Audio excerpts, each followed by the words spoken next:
There it goes. Okay, great. Well, hey, Michael.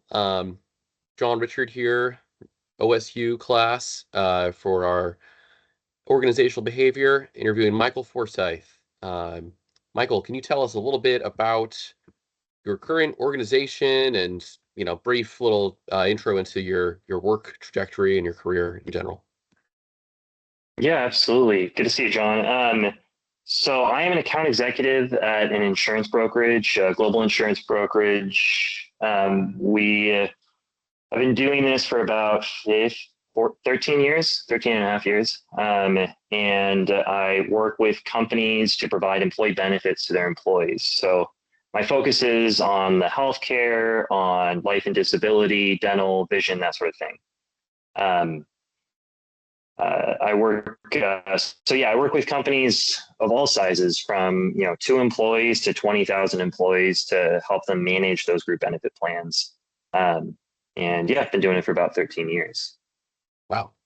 Um, in your current role, what is just a little bit at your company currently? What is the culture like? The team that you're on? Do you manage employees? Like just a little bit about your work culture. Yeah, it's a pretty large organization. I'm slotting into, or I work within the enterprise part of our consulting benefits consulting team. So we work with a lot of large employers. The team is fully remote at this point, which is interesting culturally. The company I work for grows a lot by acquisition. So this team specifically was brought on board through an acquisition about 3, maybe 4 years ago. And I was not working with it at the time. So it's an interesting sort of cultural moment for this team as a whole. My company's invested a lot in it and believes that it's a really good, along with them and a couple of other investments, a really important vehicle for growth. And the good thing is that it's very much on that. Uh, I really enjoy kind of environment where it's high growth team, and they're working to bring what they do really well over to the larger organization, and the larger organization is working to bring like what they do well to this acquisition here. Um, so my role within that team, I actually do manage a couple of employees currently, and we focus mostly in this part of my role on supporting our large clients with their associated and affiliated companies. So there's a lot of reasons why companies that are associated with one another can't have group benefits together. My job is to help those companies that are associated with our larger clients to get group benefits, sort of through that larger client. But it's kind of a complex relationship that we're managing. Um, yeah, can't remember if I've answered all your questions at this point. I think so. A little more step back, I guess, more meta level. You're managing a couple people now, but regardless of what size team you've had or what leadership can come in various different management styles, whether it's direct oversight or just as part of a team. When you first became any sort of manager of any process or team, what was one misconception that you had about leadership, and how did reality differ from that? What's one major thing?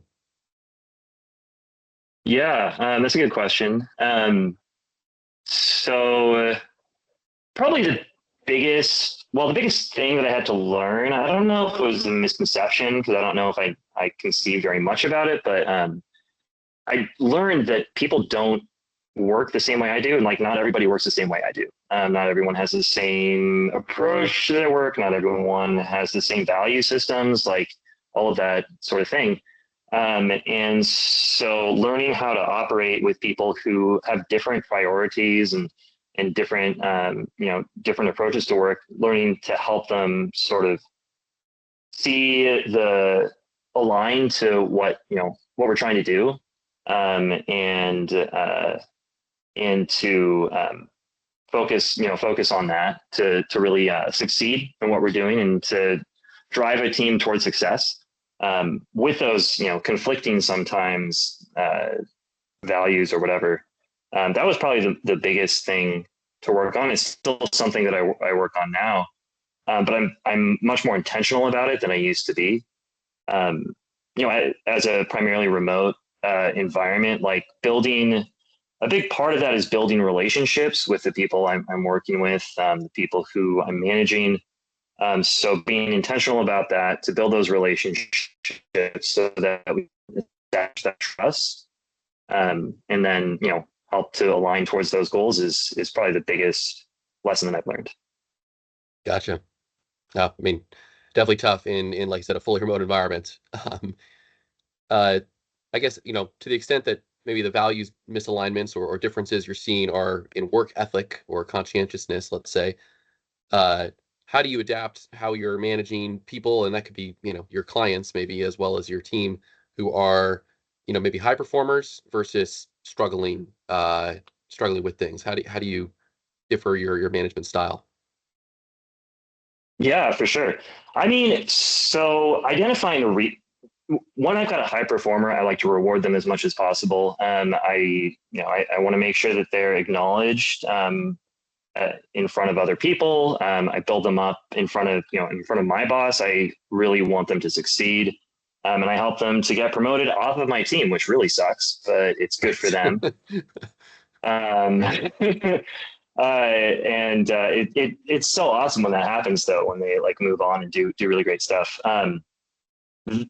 So and that making sure to stay in touch with them, making sure to give them that support is important so that you don't lose track of that. One of the things that can happen or has happened to me is that like someone's doing well, and so I just like keep sending stuff to them, keep having them do stuff, and then I find out a month later like they're drowning. It's like, oh, okay, that's not good. I need to help my high performance to continue high performing.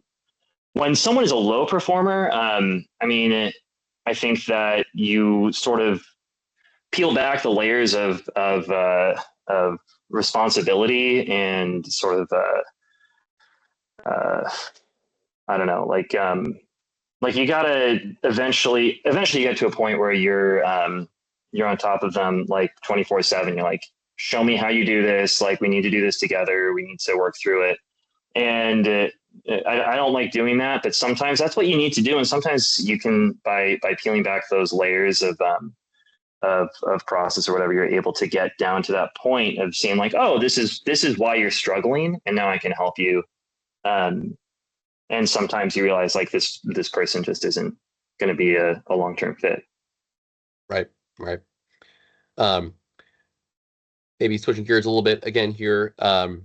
Insurance is an interesting industry. I'm sure you probably had various, ethical questions come up, either with a client again or your team. What would be one of the hardest ethical or values-based, decisions you've had to make in your role?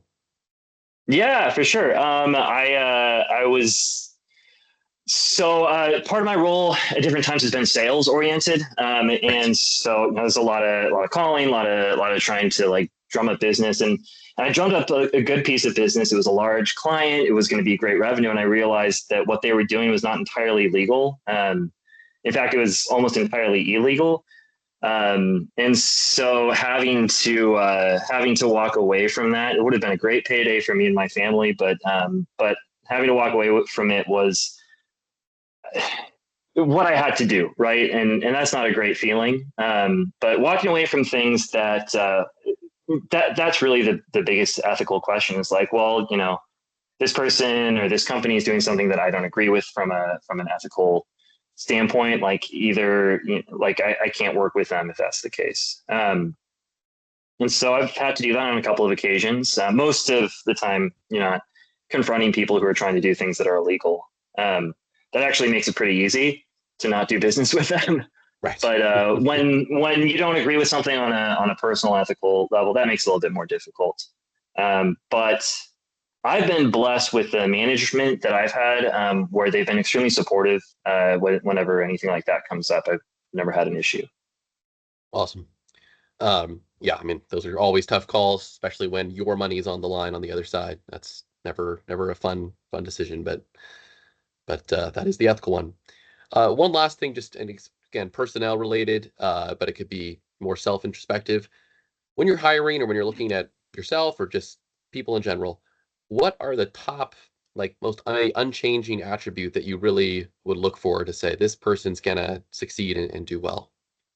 Yeah, that's a great question. I think I've thought a lot about this. I think the thing that matters the most to me is a willingness to learn, a willingness to do the work, to get in the weeds, to learn how to do it, and it has like a self-motivated sort of approach to learning as well, where you can tell like they're the sort of person. I mean, you can never tell 100%, but they're the sort of person who will, you know, try to figure out the answer to their questions, bring them to you in a good way when they don't have the answer, and they don't spend too much time doing it. Right. Yeah. Yeah, I would say particularly, yeah, again, your role in particular, where you're not being able to sit there down next to them all day, every day. That's definitely an important attribute in that world. Um, well, hey, Michael, really appreciate the time. Some very illuminating answers. Thanks again for being willing to do this with me and share your thoughts. Continued great work in your profession, and good luck with the new home. Thanks so much, John. Have a good one. All right. Stop the recording here.